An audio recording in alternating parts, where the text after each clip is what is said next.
Assalamualaikum warahmatullahi wabarakatuh.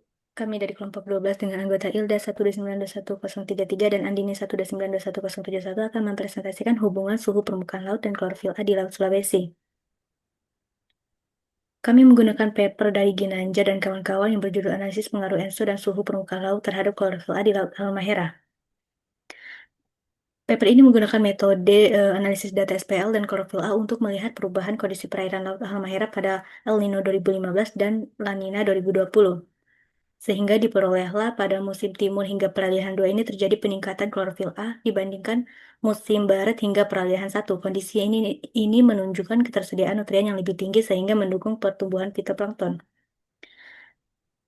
Nah, pada tahun 2020-nya, variasi musimannya ini tetap mempengaruhi distribusi klorofil A. Namun, konsentrasi klorofil A yang relatif lebih rendah dibanding tahun 2015 menunjukkan bahwa produktivitas fitoplankton dan pemanfaatan nutrien ini lebih rendah.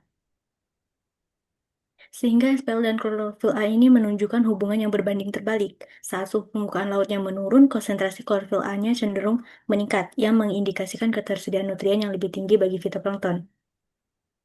Sehingga kesimpulan dari paper ini adalah ketersediaan nutrien ini berperan penting terhadap pertumbuhan fitoplankton di Laut Halmahera. Semakin banyak nutrien yang tersedia, semakin tinggi konsentrasi klorofil A di perairan.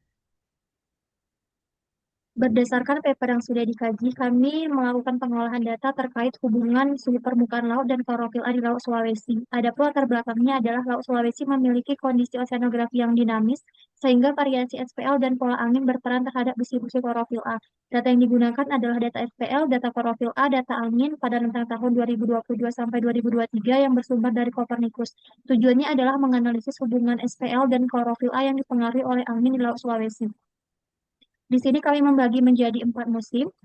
Yang pertama musim DJF untuk sebaran spasial SPL-nya Sulawesi relatif lebih rendah sekitar 28 sampai 29 derajat Celcius dibandingkan dengan musim lainnya. Sedangkan untuk sebaran klorofil A cenderung lebih tinggi terutama di wilayah pesisir dan bagian barat Sulawesi. Hal ini dipengaruhi oleh angin musim barat yang meningkatkan pencampuran massa air dari air dalam sehingga membawa nutrien ke permukaan yang mendukung pertumbuhan fitoplankton. Sedangkan pada musim MAM, SPL mencapai nilai tertinggi dan relatif homogen seperti yang terlihat pada gambar, sedangkan sebaran klorofil A-nya cenderung lebih rendah dibandingkan dengan musim sebelumnya. Hal ini disebabkan oleh angin musim timur yang menyebabkan perairan menjadi lebih hangat, sementara ketersediaan nutrien menjadi berkurang di permukaan yang mengakibatkan produktivitas fitoplankton menurun. Selanjutnya pada musim JJA, SPL meningkat sekitar 29-30 derajat Celcius dengan distribusi yang lebih merata di seluruh perairan, sedangkan untuk sebaran klorofil A mengalami penurunan dibandingkan musim sebelumnya. Hal ini disebabkan oleh melemahnya angin pada musim peralihan sehingga proses pencampuran massa air berkurang dan suplai nutrien di lapisan permukaan menjadi lebih rendah.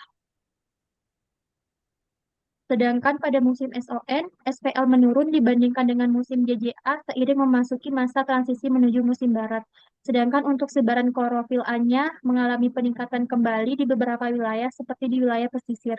Hal ini disebabkan juga oleh perubahan pola angin dan meningkatnya pencampuran massa air yang memungkinkan nutrien kembali tersedia di permukaan yang mendukung pertumbuhan fitoplankton. Sedangkan untuk hubungan korelasi SPL dan klorofil A didapatkan bahwa korelasinya berbanding terbalik di mana jika peningkatan SPL diikuti oleh penurunan klorofil A, yang mengindikasi adanya peningkatan pencampuran massa air dan ketersediaan nutrien di lapisan permukaan. Kesimpulan yang didapatkan yang pertama, pola angin musiman mempengaruhi kondisi oseanografi Laut Sulawesi yang mempengaruhi perubahan SPL dan klorofil A.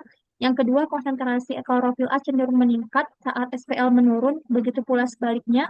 Yang ketiga, produktivitas perairan Laut Sulawesi dipengaruhi oleh interaksi antara angin, SPL, dan ketersediaan nutrien. Berikut daftar pustaka yang kami gunakan. Selanjutnya ini ada lampiran dari plot angin yang digunakan pada keempat musim ini yang mempengaruhi sebaran SPL dan klorofil A.